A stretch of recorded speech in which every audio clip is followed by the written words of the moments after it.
Well, first of all, we need to understand if the language becomes let's say, the interpreter of what it is that we speak of, then we need to examine the words. Now, God is a Germanic god, Gud, who's Gothic, a Gothic king, him and Bran the Blessed, who created Britain.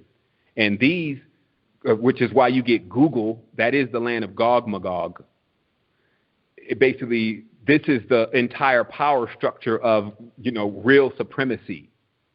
So first, we need to examine who embedded this entity known as God in people's consciousness from the Western civilization, because actually they're the only ones that use that word to describe who their supreme being is.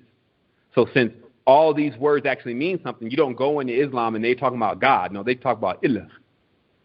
And because there's a certain tone and a vibration that is evoked when that name is said. And it's the same with God. So if a person wants to just drill into that specific topic, then we need to clarify who God is and how God just ran on a tirade for the last 2,000, 3,000 years of instilling in everyone and beating the hell out of them in their biorhythm that being is the only one. So it's understandable if someone is still believing that there's only one God, but then tells you that you're a children of the God. So when the children of the God will grow up, wouldn't they be God? But there's only one of God. I mean, if you accept this, all of a sudden, all of it becomes cursed. It's any man who hangeth upon a tree. It says that at the end of Deuteronomy, yet Jesus Christ hanging on a tree. Good and evil, I do both things. This is what God says, but God says do not be a part of evil. How we even, where are we at after that? So that's just the status of God's realm, who's the immortal Charlemagne. So but when we go into, but let me finish, because when we, well, first, let me just finish, because I want to finish answering your question. But when we go into the other scope of if a person's saying, are you saying that you're desecrating, let's say, the supreme being? I have to flip that question on them, because since they're the supreme being, I have to ask them, are they desecrating themselves? Because the truth is and always will be that we are the supreme being, even if we do not realize that. But that doesn't stop that from being that way. That's the interesting thing. Just because even if you don't want to be, let's say you don't want to be a human no more, it won't stop you in this life until you kill yourself from being human. There are certain things that you have to begin to accept. And one of those things is the responsibility of being a supreme being who has began to create. Because if you notice here, let's talk about the beginning of the text. The whole issue that is actually going on in books like Genesis in the beginning is this problem with beings creating that don't know what they're doing. So thus, in this first creation, which is supposed to be the unholy act, basically creating something and not knowing how to manage it, one comes forth known as Cain. All this is a metaphor. It's not actually an actual story. It could play out as a story. Who cares? What does it really matter? But the metaphor is, if you don't know how to bring life into three-dimensional worlds and sustain them, then you're going to get a Cain situation. And Cain is the Khan, is the king, is the Cohen, is the priest, because all those words are synonymous. That's the first one that ever stepped forth and said, I am the one, when ones don't exist on nature. Straight lines don't exist in the curve. And then come into the dimension and tell everyone that you will now come to me because I am the Eve angel. Basically, I'm the go-between between you and the source. And this is how all religious traditions are set up, because that's what real technology is. Technology is simply to distract one from the source. We can see that happening with iPhones, but we don't realize that that happened 6,000 years ago with Judaism. Happens, even before that, when the king, who was an androgynous, see, because that's why the word even king and Cain or Kohanim is also Kahin, which gives us our word queen. So we're actually talking about an androgynous being, and that's why you see Baphomet there with the androgynous characteristics, because it is a harken back to Yahweh, also known as Yahweh or the Tetragrammaton, coming out of balance and not realizing that he's not the only one, because there is his mother. And that is a plight of a race of beings that are so much more advanced than where we've degraded our consciousness into. We're still stuck in their progression like pawns on a chessboard playing out a war over and over again that always has the same result. Just like you see Horus or in the hands of his mother Isis, to show that the ruler will die back into the womb of his mother in order to bring himself out again. So go ahead and go with the questions, because this is a very in-depth topic. And what happens, though, is if we try to sum it up, that's why it's good to understand the origins of words, which are worlds. When you add an L, which it means God, like an L is as the Elohim is what's missing to a world, as far as when you talk about words. So when you add that power and that ability to create into something, that's when it begins to manifest, because that was the only use of what we're doing right now. Like, we didn't use words except for bringing things into physical realities. Other than that, we incept. We use our frontal lobe, basically a silent level of communication that's based on intentions, to bring things into realms where they will have the ability to flourish. So, because if you birth something, and let me just tell you why Yaldabaoth was in the condition he was in. I'm not here to tell you that one of these is your enemy. What I'm saying is, when you bring a phenomenal cosmic power into a bubble, you get an explosion almost. It's compressed. You see, so this is the same thing that most people are experiencing right now in reality. They're compressed. They can't go out and sing like they want to sing. They don't even think about doing that no more. Man, woman rose their voice to the highest heavens once in time. Our ancestors are singing and dancing people. But now you sing something, everyone looks at you all crazy. You know how they got them videos of people singing on the train and everyone's like, shut up. You know, because no longer do you hear man and woman's voice on the heights.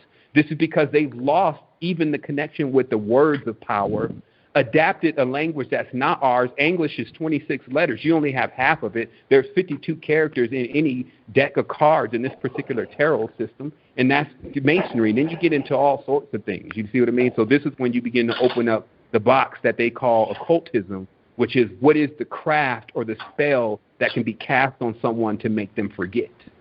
Because in these movies, you know, they always show you that the witch has this spell, and what does she make them bite? The apple.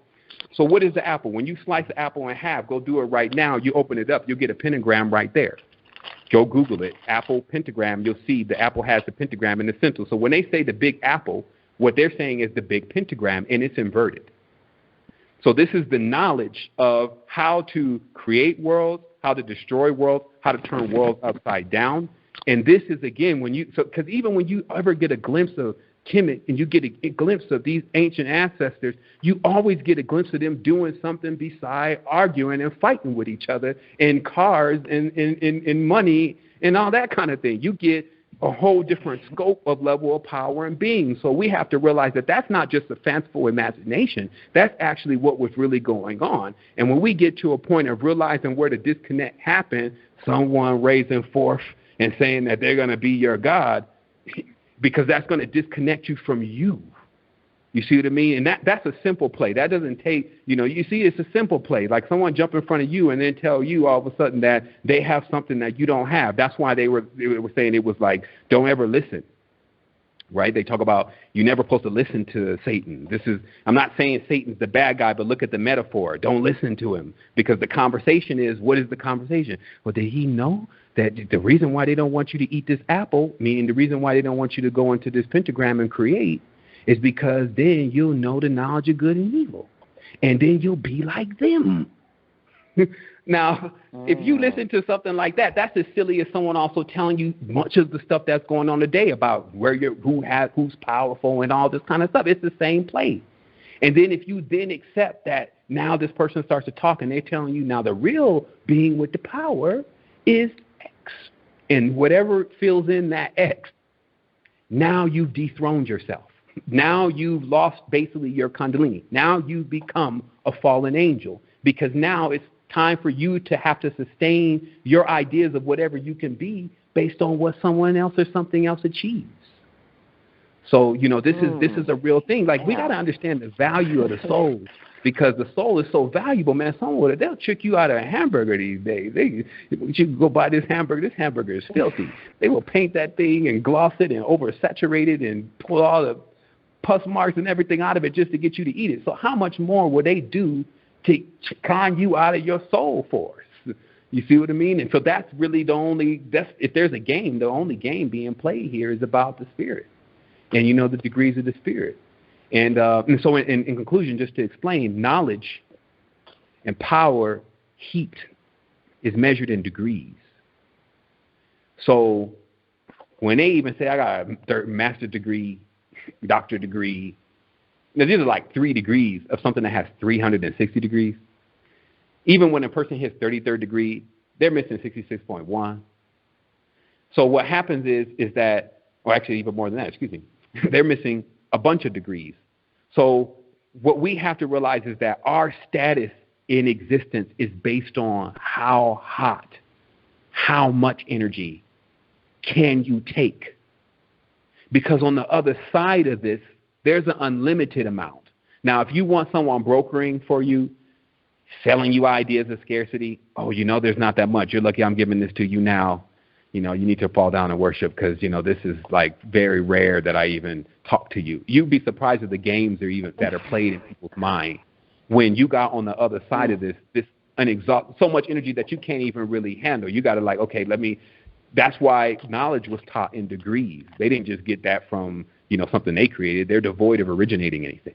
They got that from, the degrees of the circle. And each of the degrees is the status of the sun as it's moving through the vault of heaven, a.k.a. pantheism, the different states the sun goes in, even in the underworld.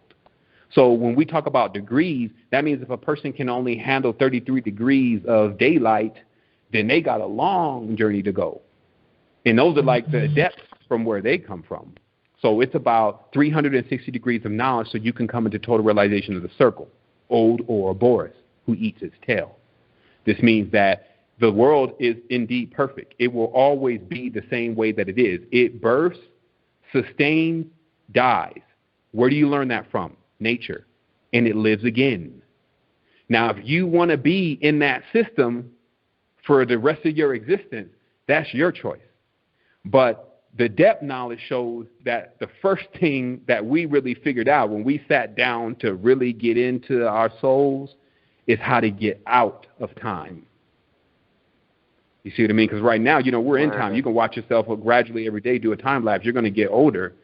So stepping out of this whole realm of time and gravity and all of what this exists with is really almost like first priority for anyone coming into this. And in through what you find out and you discover, you unlock your power and ability. So now there's no harm, no foul. You basically become a student of the university. We're called the universe. And, so hopefully, people begin to start seeing it that way, that they need to stop flunking out and skipping class and start taking some of these lessons. Stop also confusing lessons for the mission because, while you're still getting yourself together, there's, still looking for good men and women to get into actually assisting the youth in basically gardening. That's why the whole role, it's all symbolic, was gardeners, because someone has to tend the garden. And this is our children. This is our souls, right? And so, or it will reap thorns and thistles. What does it mean by that? Shit, one of these youngsters right now, they may let your soul light free. If you walk down the wrong alley, it's going to reap thorns and thistles for you. Because they haven't been taken care of, because a bunch of beings that don't even know how to create keep putting the most valuable thing, not iPhone 5, not or 9 or 10, not computers or whatever they didn't put as was the next biggest thing as important, but something that unlocking the mysteries of even how the human body even works in conjunction with the soul and the spirit, you're talking about that. So how far is that? You know what I mean? It's like even when you just cut open a finger and you look off in there a little bit, you're going to see right away that that's not some dummy's work. So it's just about, rising to the knowledge of what you see as self-evident within yourself.